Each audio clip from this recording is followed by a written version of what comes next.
आपकी अदालतमध्ये अण्णा हजारे यांच्यावर आरोप आहे की हे दुसऱ्यांच्या इशाऱ्यावर काम करत आहेत.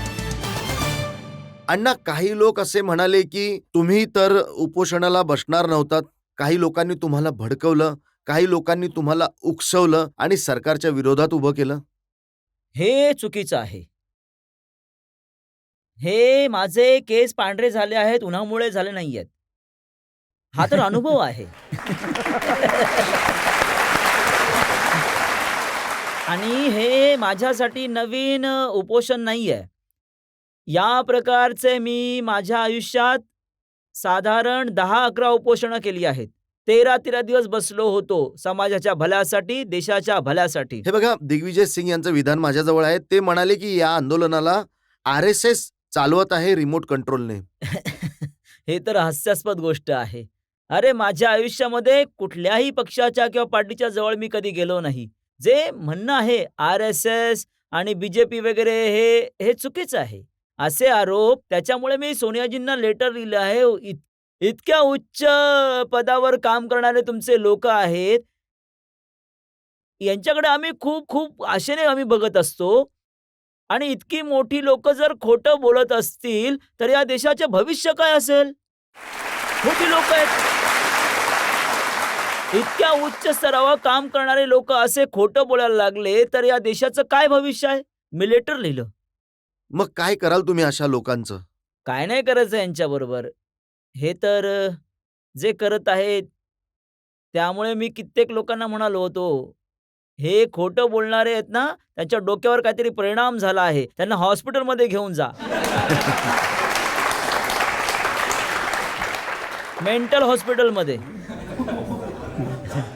या व्यतिरिक्त काय बोलू शकतो मी? अण्णा, तुम्ही सोनिया गांधींचं नाव घेतलं, तुम्ही त्यांना पत्र लिहिलंय. आधी सुद्धा तुम्ही सोनिया गांधींना पत्र लिहिलं होतं. त्यांनी तर तुमच्या या मुव्हमेंटला, लोकपाल बिलला सपोर्ट केलं होतं.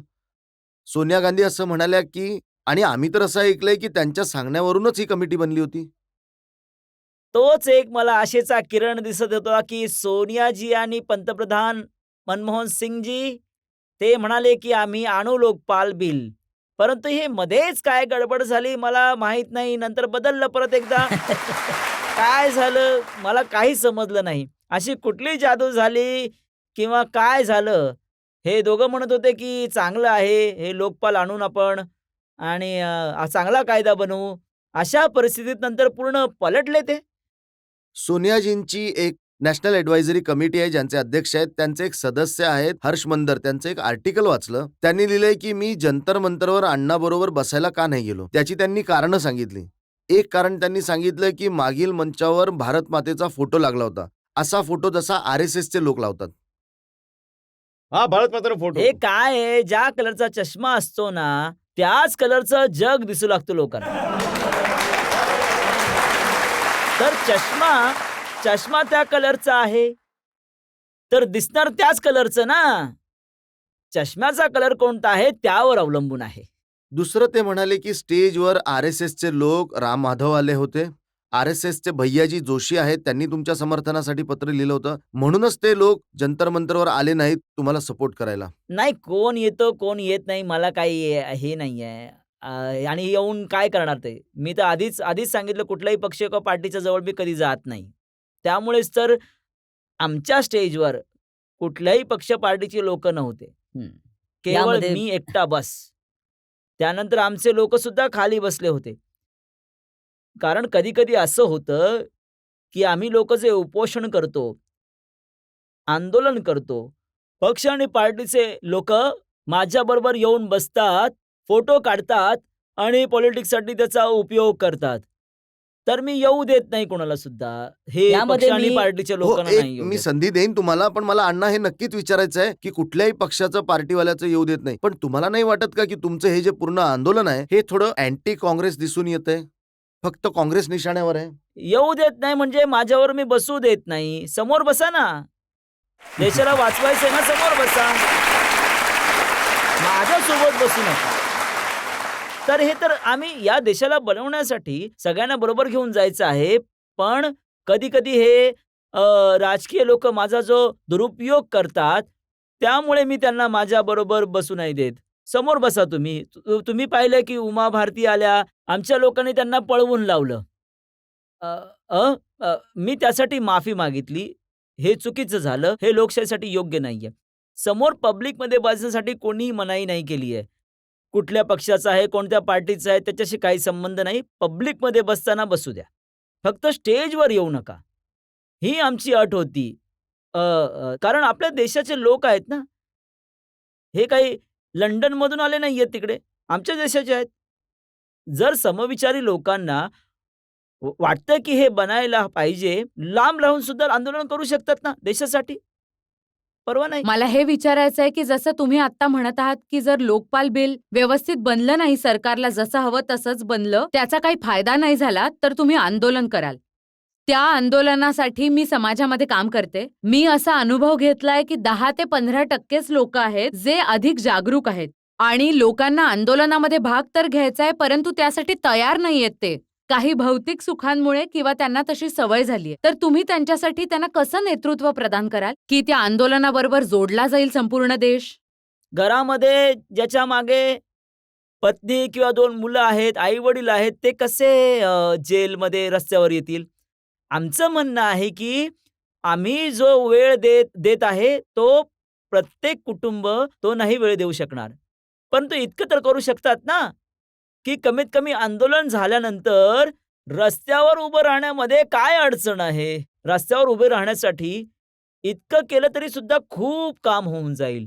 आणि दुसरी गोष्ट ही आहे की 60 वर्षाचं वय झालंय, 65 वर्षाचं वय झालंय, 70 वर्षाचं वय झालं आहे आणि मुलं सगळी आता आपापल्या कामामध्ये, त्यांना जेलमध्ये जाण्यामध्ये काय अडचण आहे?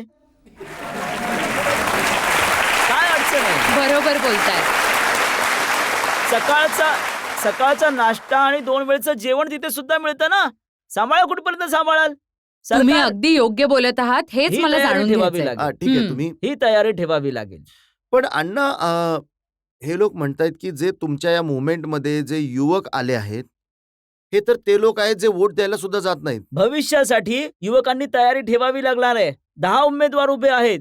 ते 10 उमेदवार उभे आहेत. हे वोटर्स म्हणतात. हे 10 उमेदवार उभे आहेत. मला एक सुद्धा आवडत नाहीयेत. हे करप्टेड आहे. मग मी वोटिंग कोणाला करायचं? तर आता गव्हर्नमेंटच्या मागे लागले आहेत. 10 उमेदवारांनंतर 11वं चिन्ह आहे, ते टाका. नावडते 11वं चिन्ह. मग वोटर्स बघतील, एक सुद्धा आवडत नाहीये, नावडत्यावरती शिक्कामोर्तब करतील. आणि 10 उमेदवारांपेक्षा नावडत्यावर जर जास्त शिक्कामोर्तब झाले असेल, इलेक्शन रद्द. परत इलेक्शन घ्या. वाटणी करा. पैशाची कुठपर्यंत वाटणी करू शकता? 10-10 करोड रुपयाची वाटणी करत आहेत. एक इलेक्शनमध्ये 10 करोड रुपये पाण्यात गेले तर डोकं जाग्यावर येईल. ते सुद्धा काम करायचं आहे पुढे. पण अण्णा, मी हे खूप ऐकलंय. लोक असं म्हणतात की जे जंतर मंतरवर तुमच्याबरोबर आले किंवा जे राजघाटवर तुमच्यासह आंदोलनामध्ये सामील झाले, हे सगळे युवक आहेत ज्यांना ना लोकपाल समजतं ना लोकशाही समजते. ते तर अशा घोषणा देतात, ठंडा ठंडा cool cool Anna Hazare wonderful. आता जे आंदोलनामध्ये युथ ग्रुप आला होता, ते असे नव्हते. मी जेव्हा पाहिलं आहे की ते एक साधारण 400-500 शिटीमध्ये नवयुवक जे पुढे आले होते आणि त्यांच्या हातामध्ये जो तिरंगा होता, तो मला खूप महत्त्वपूर्ण वाटला. या आंदोलनाच्या माध्यमातून कमीत कमी त्यांच्यात राष्ट्रीयतेची भावना जागी तरी झाली. जे घोषणा द्यायचे इन्कलाब जिंदाबाद, वंदे मातरम, भारत माता की जय, स्वातंत्र्याच्या 62 वर्षांमध्ये राष्ट्रीयतेची भावना त्यांच्या मनामध्ये जी जागी झाली होती, ती मला खूप महत्त्वपूर्ण वाटते. तो युवकच या देशाला ठीक करेल आता हा.